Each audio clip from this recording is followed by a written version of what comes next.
Hello, space enthusiasts, and welcome back to Astronomy Daily. I'm Avery. And I'm Anna. We've got a packed show for you today, from lunch delays and spacecraft rescues to the brightest cosmic flash ever seen. And we'll finish by traveling back in time to the birth of Jupiter. It's a huge lineup. Let's get right into it, starting with the latest from SpaceX. That's right. It's been a classic hurry up and wait situation for SpaceX, as they've had to postpone the 10th test flight of their massive Starship rocket again. Indeed. They first tried to launch from their Starbase site in South Texas on Sunday, but a ground systems issue got in the way. Then they tried again on Monday, but this time it was Mother Nature who said not today. And it was a very specific kind of not today. Anvil-shaped clouds were the culprit. Those pose a serious lightning risk, and you do not want a lightning strike near a fully fueled rocket. SpaceX CEO Elon Musk, who was on site, confirmed the scrub on social media. The team is now looking for the next best launch opportunity. A SpaceX spokesperson mentioned that since they didn't fire the water deluge system, reloading propellant should be a relatively quick process. So hopefully we'll see Flight 10 take the skies soon. And what a sight it'll be. For anyone new to the program, Starship is the biggest and most powerful rocket ever built. SpaceX's grand vision is to use it to help humanity settle the moon and Mars. It's an incredible piece of engineering. The vehicle consists of two fully reusable stainless steel stages, a massive booster called Super Heavy, and the upper stage, which is also called Starship. The goal is rapid reusability. But getting there has been a real process of trial and error. Starship has flown 9 times so far, with the first flight back in April of 2023. The last 3 flights this year have all been, well, learning experiences. That's a polite way of putting it. On Flight 7 and 8, the upper stage exploded less than 10 minutes after launch, and on Flight 9, it lost attitude control during re-entry and broke apart in the atmosphere. We even saw reports of debris spotted over the Bahamas. It's all part of the rapid iterative development process, I suppose. SpaceX traced the Flight 7 anomaly to a harmonic response that caused propellant leaks and fires. They've since made hardware changes and adjustments to prevent it from happening again. So the plan for Flight 10, whenever it launches, is ambitious. The Super Heavy boosters will perform some experiments before attempting a controlled splashdown in the Gulf of Mexico. The Starship upper stage will aim to deploy 8 dummy Starlink satellites, relight an engine in space, and then come down in the Indian Ocean about 66 minutes after launch. It's a huge step, and it's clear they're looking to pick up the pace. Despite the setbacks, SpaceX has requested approval for an incredible 25 Starship launches from Starbase in 2025. They are not slowing down. Definitely not. We'll be watching closely and we'll bring you updates as soon as Flight 10 gets off the ground. Now, from a mission waiting to start, let's turn to one that just survived a major scare millions of kilometers from home. This is a fantastic story of teamwork from the European Space Agency. Their Jupiter Icy Moons Explorer, or JUICE, is currently on its way to Venus for a gravity assist flyby. But for a little while, the team on the ground had no idea if it was okay. Talk about a nerve-wracking situation. On July 16th, during a routine check-in, JUICE just fell silent. The deep space antenna in Spain couldn't establish contact. No signal, no telemetry about its health or status, nothing. The control team at ESOC in Germany immediately began troubleshooting. The biggest fear was that JUICE had entered survival mode, a last resort state triggered by multiple system failures. But they weren't detecting the intermittent signal you'd expect in that scenario. So with no data coming in, they had to start making some educated guesses. The team suspected an issue with the communication subsystem. They faced a tough choice. Wait 14 days for an automatic spacecraft reset, or send commands blind into space and hope the spacecraft heard them. Waiting wasn't really an option.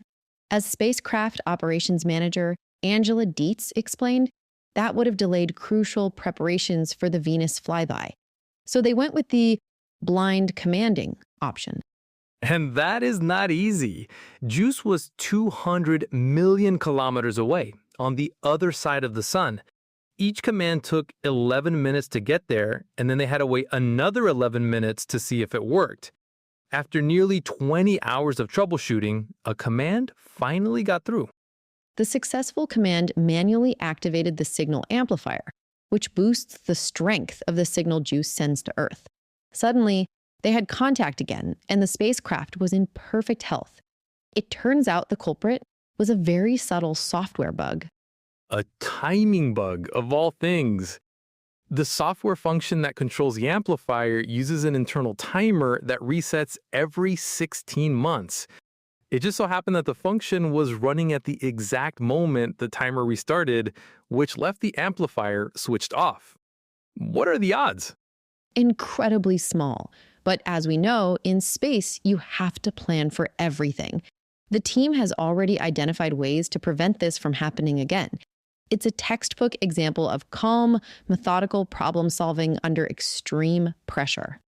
Absolutely. A huge congratulations to the ESA mission operations team. With that drama behind them, JUICE is now back on track for its Venus flyby at the end of August. From a close call to a cosmic bullseye, our next story is about a truly record-breaking discovery. This one is genuinely exciting. Astronomers have just detected the brightest fast radio burst ever recorded. It's so powerful, they've nicknamed it RB Float, which stands for Radio Brightest Flash of All Time. A very fitting name.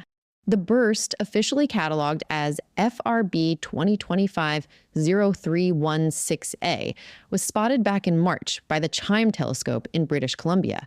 CHIME has found thousands of these fast radio bursts, or FRBs, but this one is special.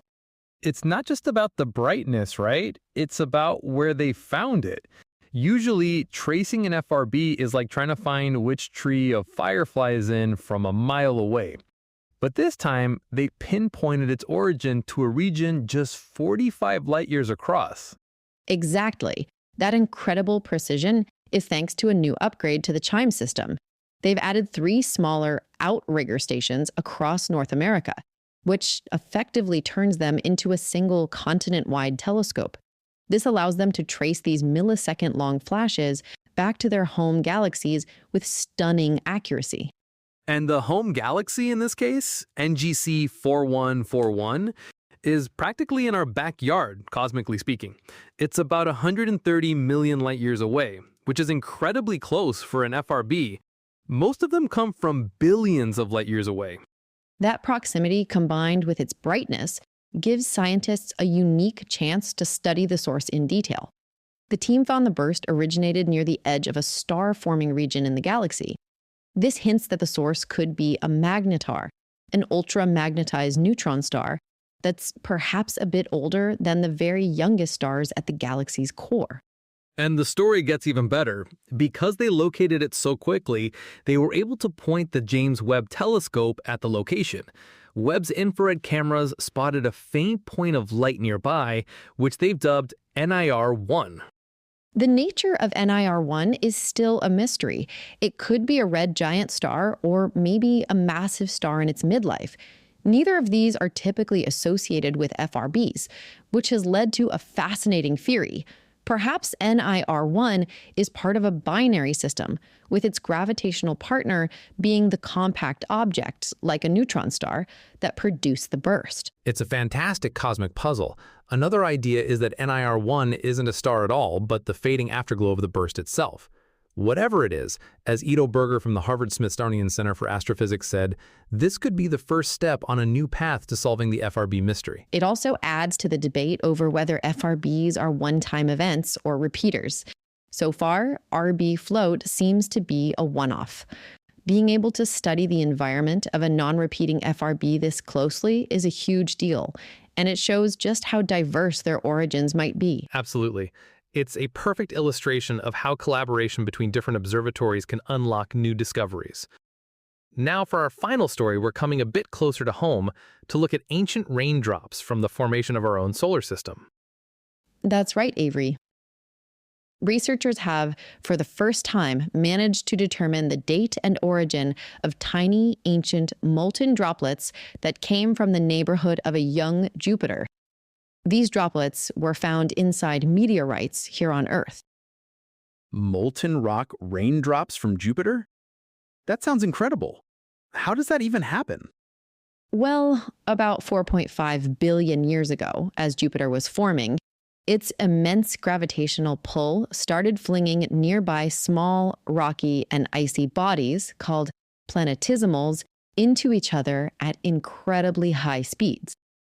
So these were seriously high-energy collisions. What happened to the rock? The impacts were so forceful that the rock and dust on these planetesimals melted instantly, creating tiny, molten rock droplets known as chondrules.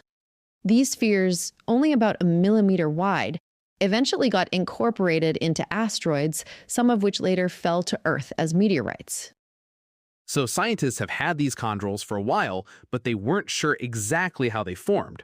What's the new theory? A team from Nagoya University in Japan and the INAF Turin Astrophysical Observatory in Italy developed a new model. They realized that when these water-rich planetesimals collided, the water would have instantly vaporized into steam. This expanding steam acted like a series of tiny explosions, breaking apart the molten rock into the exact kind of droplets we see in meteorites. That makes so much sense. So they tested this with a computer simulation. They did. They programmed a simulation of Jupiter's formation, tracking how its gravity would cause these collisions. Co-lead author, Dr. Diego Turini, said the model spontaneously generated realistic-looking chondrules, and importantly, it showed that the peak of this chondrule production happened right as Jupiter was accumulating gas to become the giant it is today. And the evidence from actual meteorites backs this up. Perfectly. The meteorite data shows that peak chondrule production occurred about 1.8 million years after the solar system began, which is exactly when they believe Jupiter was going through its main growth spurt. Wow. So these tiny droplets are like fossilized evidence of Jupiter's birth. That's amazing. Does this solve all the mysteries? Not quite. The model doesn't fully explain why we find chondrules of different ages in meteorites. The researchers suggest that the formation of other gas giants like Saturn could have triggered similar events later on, creating more chondrules. It's a fantastic piece of detective work. It gives us a clearer picture of how our solar system formed and provides insights that could apply to other systems as well. A huge story contained in a tiny ancient raindrop. And that's all the time we have for this episode of Astronomy Daily. From cosmic flashes to planetary raindrops, it's been another incredible week in space. It certainly has. Thank you so much for joining us. If you enjoyed the show, please subscribe wherever you get your podcasts, and you can follow us on social media for daily updates. Until next time, keep looking up. Goodbye, everyone. Astronomy.